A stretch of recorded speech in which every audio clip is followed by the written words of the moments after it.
Hello everybody, it's Bharvi once again and welcome back to my channel Bharvi Space. Today we're going to be visiting the largest delta in the world, which is the Okavango Delta, which happens to be in Botswana, the country I'm visiting as of right now. This delta is a World Heritage Site of UNESCO, so it's very popular and it has amazing animals to see there like giraffes, zebras, wildebeests, so many animals, lions, leopards and more. So this delta is one of the very few deltas that don't connect to a sea. So it basically sinks into the Kalahari desert itself and it doesn't lead onto a sea. So this is the first part of some parts of this video. So basically, I'm not sure how many parts there will be in this Okavango Delta series. So let's hope it stays 3 or 4 because I don't want it to be more than that. So without wasting any more time, come on, let's get started. So as you can see, we left from home in the very early morning. It's still dark. So we woke up and we drove to the airport to go to Maun, because to reach the Okavango Delta, you have to go to Maun. So Gaborone is 950 kilometers away from Maun. So we didn't drive, we took a flight for 1 hour because if we drove the whole way, it would take 11 hours. So this is us at the airport standing next to an ivory elephant sculpture and it's made by elephant tusks. This is us entering the flight which we were going to go to Maun in.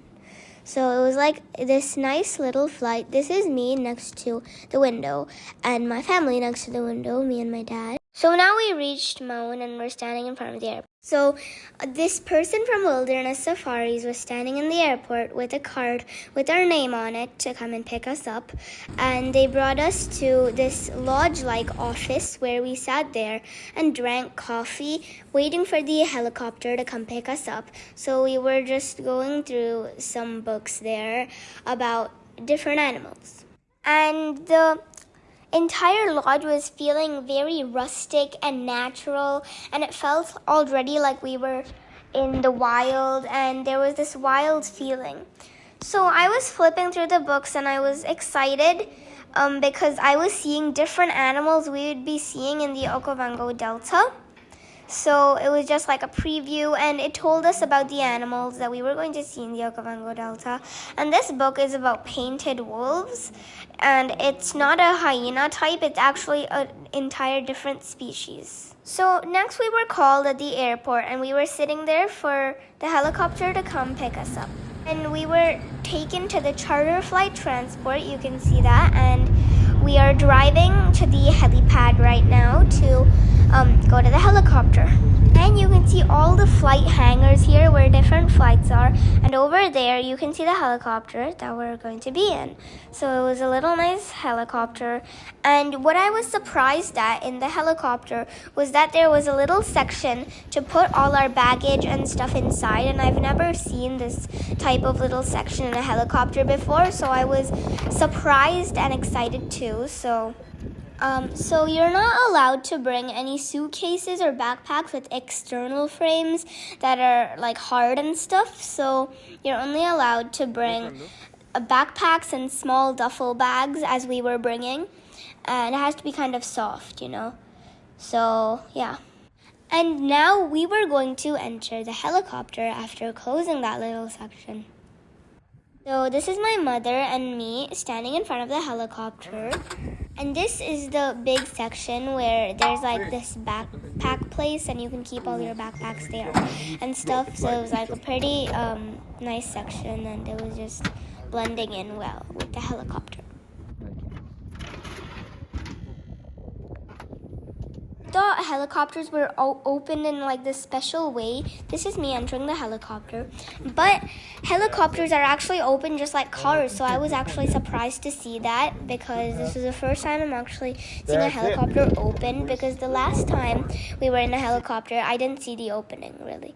So we were wearing headphones there for us to see. This is my mother entering the helicopter and the pilot and us next in the helicopter. And this is my father entering the helicopter. So we were all four of us. There was nobody else on the helicopter. Okay. Of course, it wouldn't fit. But also, we were having a nice time together there, and we were all given headphones because of the helicopter's whirring sounds. We wouldn't be able to hear anything, and we need to communicate with each other with using the mic because we wouldn't be able to hear each other either if we don't have real mic. So the mics are connected to the headphones, and each headphone is connected to each other. And the pilot was very friendly, and he was explaining everything. And yeah. Now we are finally taking off, and the propeller is starting, and we are taking off now. And this is the taking off, and I was a bit scared, but it was actually very fun. And we could see the ground below us, and we were going fast up into the sky, and it was very nice. And you can see how everything is so tiny when you're in the helicopter. So now we were up kind of high. Waving there, and my sister too, so we were just here, and you can see the Okavango Delta because we're high up here, and we can see like this nice plains place, like this prairie place with lots of green trees, and it was very nice, and I enjoyed seeing all this.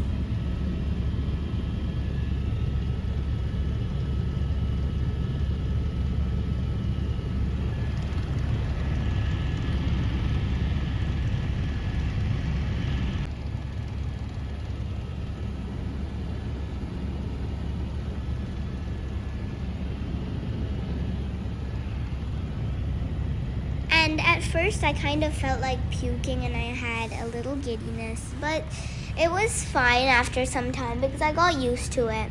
And then I started enjoying this wonderful view that we had, and it was so nice. I could see like the entire space around me, and the pilot was explaining everything and turning to us, and I got a bit scared because he was looking behind him instead of looking in front of him.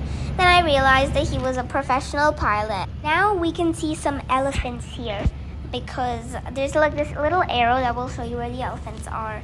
And those were the elephants, and although they are the hugest mammal on land, it was actually pretty small when we were up in the helicopter because we were so high up, and the elephants seemed so tiny. They were like toys. And you can see the face of my sister because she felt like barfing because she's not exactly the type of person to enjoy a helicopter ride a lot, because since we were so high up, she felt like barfing a bit. So now you can see the Okavango River, and it's so nice and beautiful, and look how stretched out it is, and there's like little islands everywhere on the river, and it's so nice, and it's flowing, and all animals need water, so they come here to drink water when the river is like this, and it's so nice for them, and they get so much, and they get plenty of water from here. So from June to October, that is season time, so it's the best time to visit the Okavango Delta because all the animals are around. Because other times, like in October itself, is actually pretty hot, so we went there in August, and so it was nice and cool there, and yeah. And it flows from the Angola highlands, so Angola is a whole different country. And this is a 1-hour helicopter ride, so I didn't take everything in video. I deleted a few parts because I don't want people to think this video is boring, so I deleted some parts. So now we're mostly showing the Okavango River because that's a natural beauty, and we'll show it because we need to show it. So yeah, I'm also going to tell you that the Okavango Delta is shaped like a hand. Yeah, if you look it up on Google, we can see that. If you look it up on Google, you can see on Earth, like on the country's map, that it actually looks like a hand. So yeah, and it also kind of looks like tree roots, and it has free canals and lakes and swamps and islands and everything. So it's really nice. You should definitely visit the Okavango Delta if you can, because it's a really nice place and I would really recommend it. And it's also part of the 7 natural wonders of Africa. Since 2005, it has been a protected area and it's been considered a lion conservation unit. And the most populous large mammal there is the lechwe, with estimates that are about 88,000 individuals. So the lechwe is like a bit bigger than an impala, and it has elongated. So now we're going to land here, and yeah. So we were waiting for the safari truck to come pick us up, but we realized that the safari truck was not coming, so we had no one pick us up. And of course, the helicopter pilot couldn't leave us there because we had like no one to see, right? So we were just trapped there in the wilderness if he left us there. So again, he took us flying because, of course, he had nothing else to do. We couldn't do anything else since nobody was coming to pick us up in the safari truck. So we had to wait for some time before we started flying again, and we flew again. And so we got like this double ride, so it was nice. We took like a second turn. Also, I was sleeping a lot of the trip because I was kind of tired. I was jet lagged, so I was sleeping in the helicopter half the time. I didn't even realize that we stopped and flew again until my mother told me. So, yeah. But it was nice, so we got like extra time in the helicopter too. So we're flying again, and now we're going to land again. We're just like taking a little quick round before landing.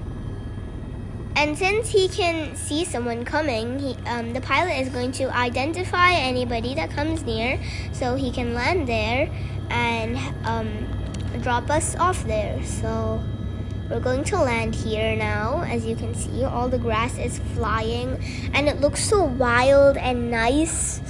And it's like we're in the middle of like this book where, you know, they get trapped in the wild. That's very popular among books. It was kind of like that, you know, that kind of setting. And there were trees all around and just like yellow grass. That was nice.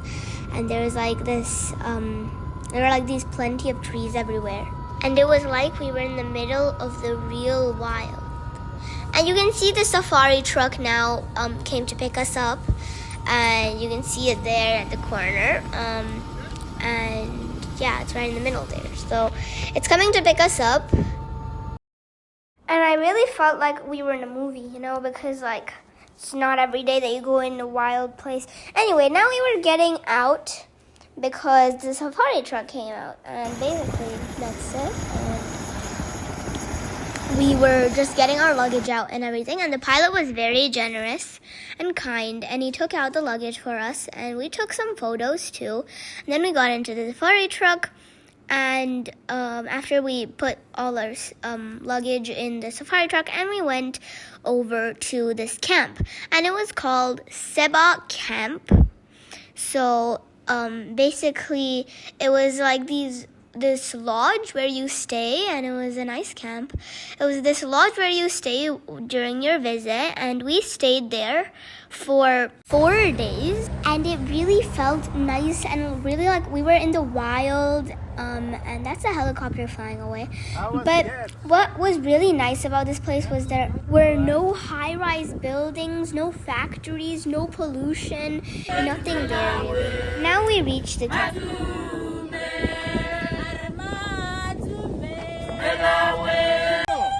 Thank you. Thank you. Thank you. And they sang a welcome song for us. So our welcome was really good there in Botswana, the local language. So after enjoying a nice brunch there, we saw some birds while we were having brunch. And we sat with our guide, Mr. Rio. So he was very knowledgeable about the Okavango Delta, and he told us a lot about the animals and stuff here. So yeah, we were eating here. And over in Seba Camp, it's like tradition to eat with your guide, so you can talk while having whatever you're eating. So this was the lodge, or like the tent we stayed in, because it was fully made of fabric, and it's canvas, and it was fully made of fabric, and the windows were nets. So everything inside was made of wood. Like all the stuff, like the stairs and everything, were made of wood. And there was a nice balcony up there, so we were going up the stairs. This is like a full tour of the house. So there were 3 bedrooms. This is the 3rd one. It's upstairs. There's 2 bedrooms down there.